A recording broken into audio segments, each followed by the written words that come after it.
Hmm. Hi friends, you are welcome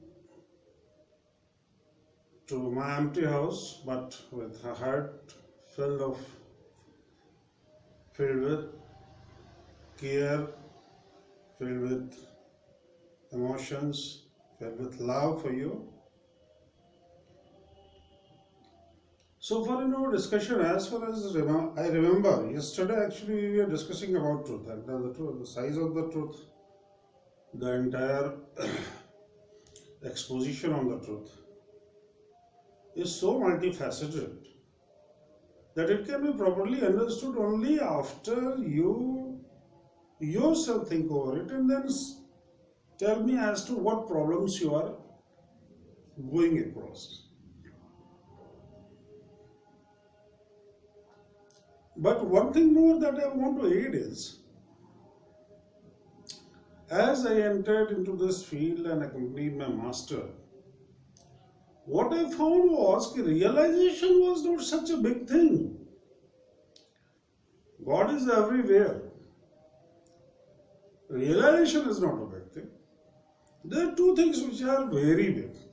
One is finding a master. Very difficult it is to find a master. And the second thing that I found to be very big was the confusion around the truth. You must have heard when you went across the newspapers few days ago or a month or two, something like that. So scientists at NASA, National Aeronautics Space Agency, America, tried to capture the sound of the sun. And it has been reported everywhere that it was Om. What yoga in general basically mean for you? I must first offer my deepest and heartiest respect to Swami Ramdev, who enlightened this country and the world with the concept of physical yoga. But let me tell you, that is the beginning of the yoga. The real yoga is amalgamation of yourself with your Atma or self or the God who is everywhere and who is within you also. Somebody asked me a question, have you seen the God? I very politely said, yes, I think so, I have seen. He said, why you think so? He said, even if I say yes, you won't understand. If I say no, you won't understand. So as far as my thinking is concerned, my realization is concerned, my assessment is concerned, yeah, every day. In fact, it is not that key. It is just once in a while in 1965 during the Pak India war or something, nothing like that. Every day I see him, and since last 23 years I'm living alone. People get baffled as to how do you manage to control your mind in such a loneliness position. I say actually the reason is definitely not something which I can discuss with you. And even if I will discuss with you, then you also will have to realize this. Not only listen to me and adhere to what I say. So yes. And then he said, have you seen him in Nirgun form or Sagun form? So he was trying to exert some more pressure, but I was very comfortable with his question. And I see it in both ways. Okay. Thankfully, he didn't have more questions. So I could escape and have a good night meal. You must have heard. Now you must have seen how Baba Ramdev trained almost the entire country and helped the people so much that many people after him have started doing yoga, but that is physical yoga, not the final aim of the yoga, amalgamation of Brahma and Jiva, so that the Jiva becomes immortal and in itself it becomes happiness. The Jiva in itself becomes the happiness. The Jiva in itself becomes the satisfaction and saturation.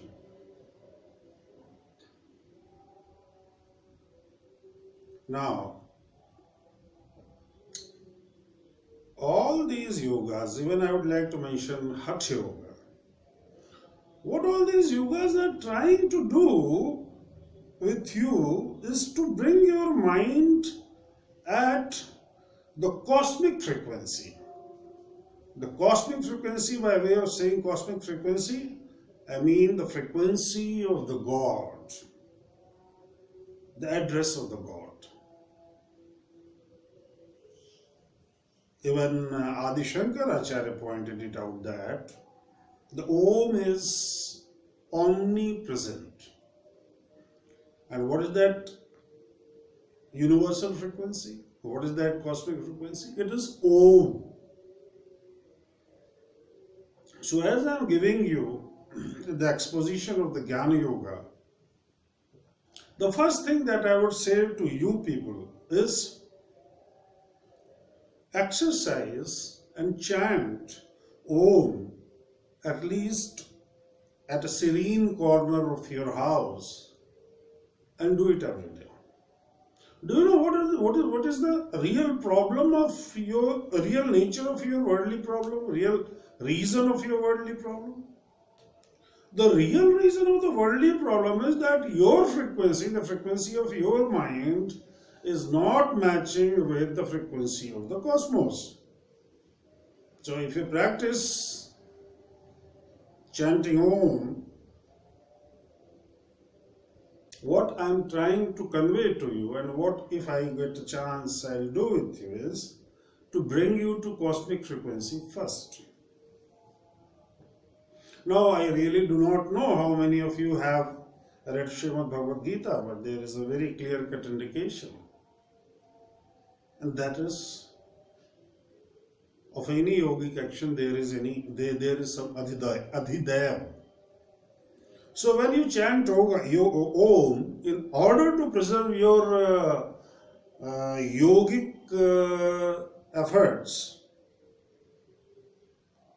after chanting Om, at least 108 times you chant Om Namah Shivaya. And it's a promise to you, things will slowly start changing. Shiv means what? Shiv means Samaj, Shiv Nam Samaj, Shiv Nam Kalyan, Shiv Nam Shakti. And the entire mechanism of human mind and body is such that if you start chanting these, they really get planted in, these words get planted into your brain.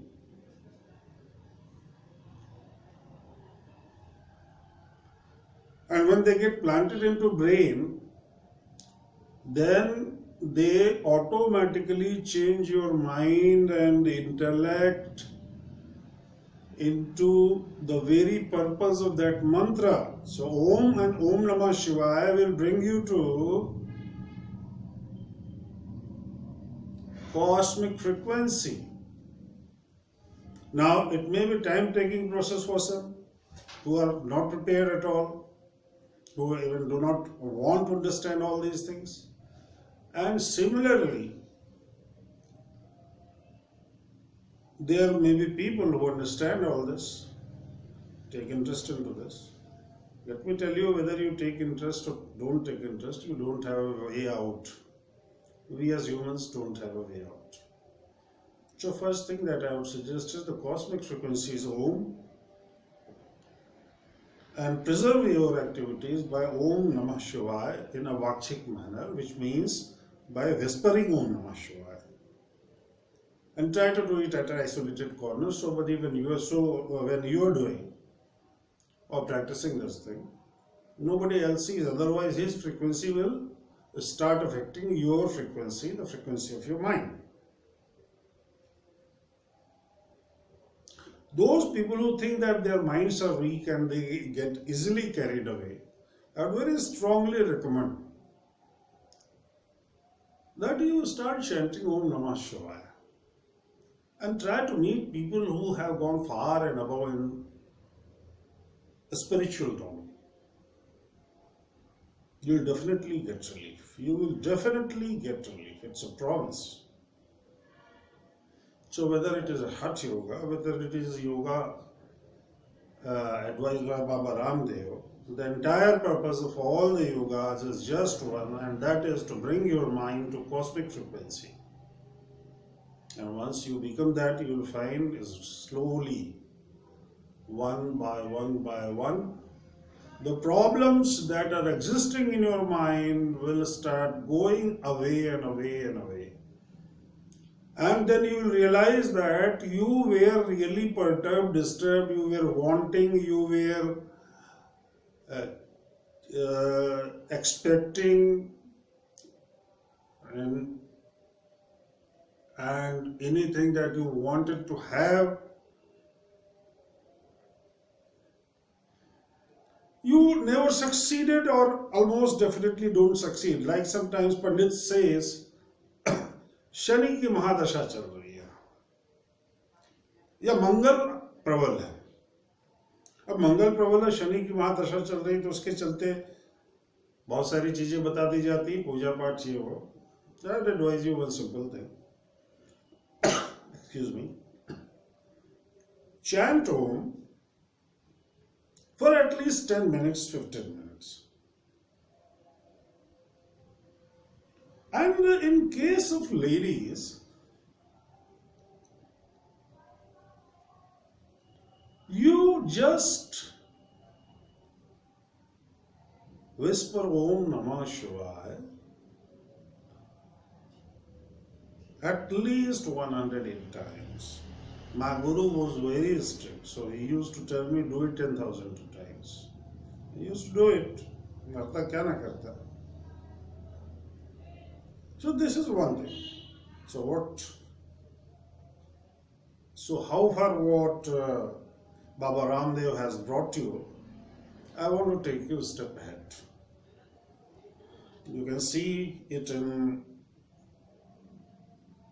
the camps of Jai Gurudev, Shri Shri Ravi Shankar.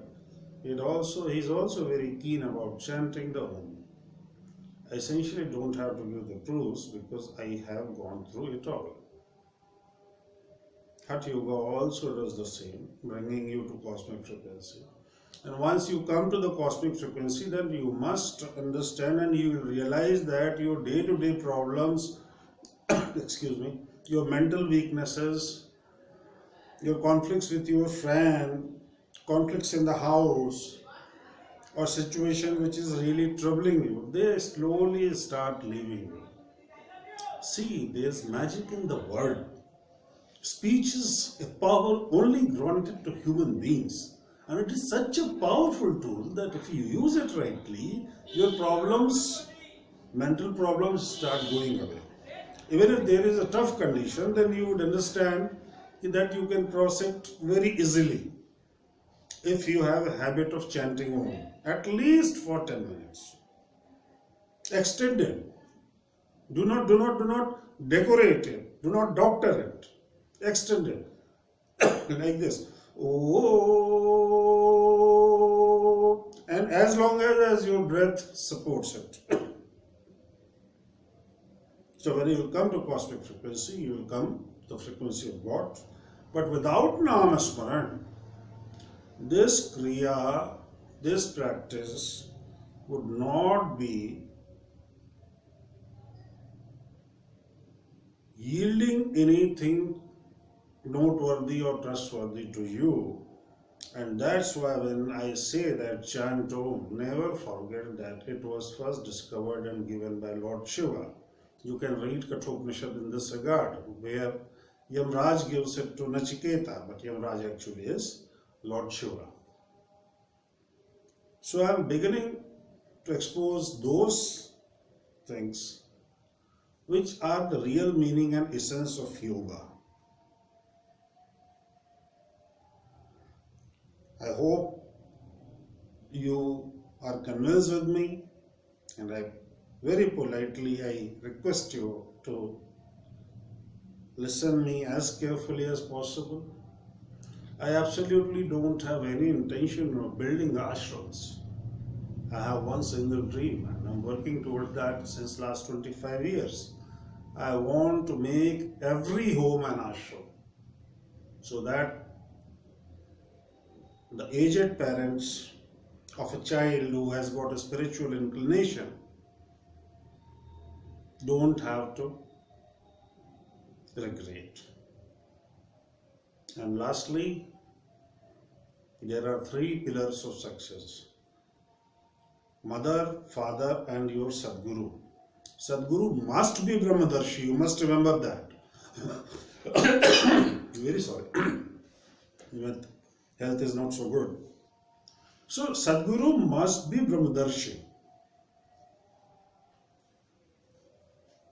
So if you can manage three, get the approval of all these three, mother, father and Sadguru, get a sanction from all these three and get convinced all these three. There is no fourth person in the world, in the universe, whose attestation for anything that you do is really required. Forget everybody else. If they have merit, cling to them, and if they don't have the merit, you can avoid them. From tomorrow onwards, possibly I would like to discuss 9 points which summarize Gita, which I found during Dhyan, and those 9 points I would share with it, so that those of you who don't understand Gita very well can at least start doing what the gist, what the Atma, what the soul of Gita says. Thank you very much. Thanks a lot.